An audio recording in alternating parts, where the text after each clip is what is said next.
આ આપણે રવો લીધો છે, ઝીણો રવો છે, એટલે ઝીણો હોય કે જાડો હોય ગમે એ હોય એ હાલે. આ મેં ઝીણો લીધો છે. તો આજ આપણે રવાનો નવો નાસ્તો બનાવવાનો છે. તો આ રવો લઈ લીધો છે. આપણે રવો લીધો છે એટલું આપણે દહીં લેવાનું છે.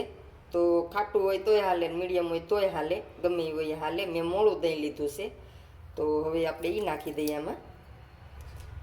હવે આપણે આવું પીસાઈ ગયું છે. તો એમાં આપણે થોડુંક પાણી નાખી ને પાછું પીસી લઈએ.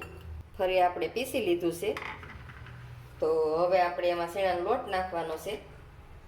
તો 2 ચમચી આપણે શેણાનો લોટ નાખી દઈએ.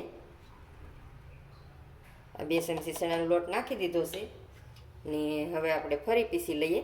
હવે મસ્ત જોવો બેટર બની ગયું છે આપણું. તો હવે આપણે આ બાઉલમાં કાઢી લઈએ. જુઓ તમે, બહુ મસ્ત બની ગયું છે. હવે આપણે આને ઢાંકીને 5-10 મિનિટ આપણે રહેવા દેવાનું છે. હવે આપણે 10 મિનિટ થઈ ગઈ છે. તો આપણે જોઈ લઈએ. તો અસલ બની ગયું છે. આપણે જુઓ તમે, આ રીતનું રાખવાનું છે. હવે આપણે એમાં ઈનો નાખી દઈએ.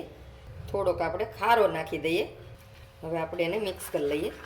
સારી રીતે મિક્સ કરી લેવાનું છે. જો ફૂલવા માંડ્યું છે આપણે. હવે આ રીતનું ફૂલવા માંડે એટલે આપણે આ વાટકી લીધી છે. તો આ વાટકીમાં હવે આપણે થોડું થોડું નાખવાનું છે.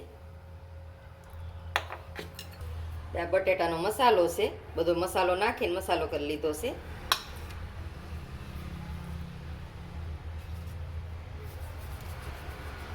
તો એને આપણે આ રીતે ગોળ કરી ને આ રીતની ટીકી કરી લેવાની છે.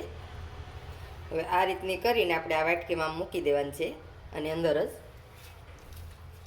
તો આપણે બધી વાટકીમાં એ રીતે નાખી દઈએ. બહુ સરસ લાગે છે.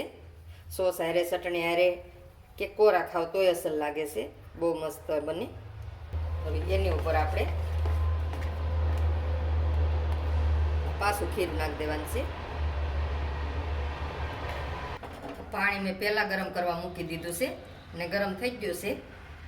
તો જો આ રીતનો ગમે એવો કાંઠો હોય તમારે મૂકી દેવાનો ને આવી આપણે ડીશ લેવાની છે. તમે ઢોકળિયામાંય કરી શકો. આ ડીશ આપણે આ રીતે મૂકી દેવાની છે ને આ વાટકી છે એ આપણે આ રીતે મૂકી દેવાની છે આમાં.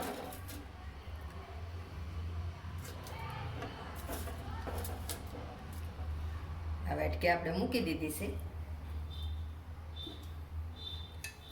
હવે આપણે એને ઢાંકી દઈએ ને હવે આપણે એને ધીમે તાપે સડવા દેવાનું છે.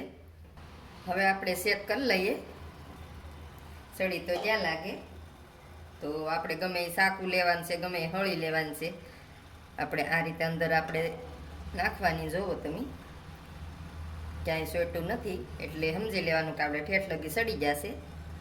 આપણે બધામાં જોઈ લઈએ. બધાય સડી જશે અસલ. તો હવે આપણે એને ઠરવા દઈએ થોડીક વાર.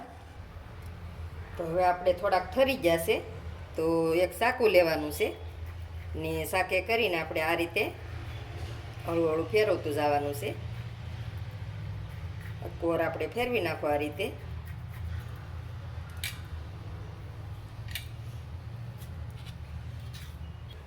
તો આ રીતે આપણે સાકે કરીને કોર ઉખડી લેવાની છે ને પછી આપણે હળુકનારો આ રીતનું આપણે ઉખડી લેવાનું છે. બહુ મસ્તીના બની જશે. જોવો તમે, તો આ રીતે આપણે કાઢી લઈએ. અસલ બનાશે. તો તમે ચટણી હારે ગમે એને હારે ખાઈ શકો. બહુ મસ્ત બને છે. આપણે આ રીતે કટિંગ કરી નાખીએ.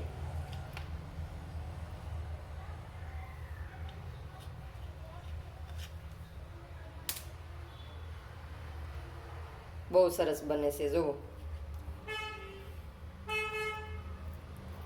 મસ્ત ફૂલી જશે ને અસલ બનાશે.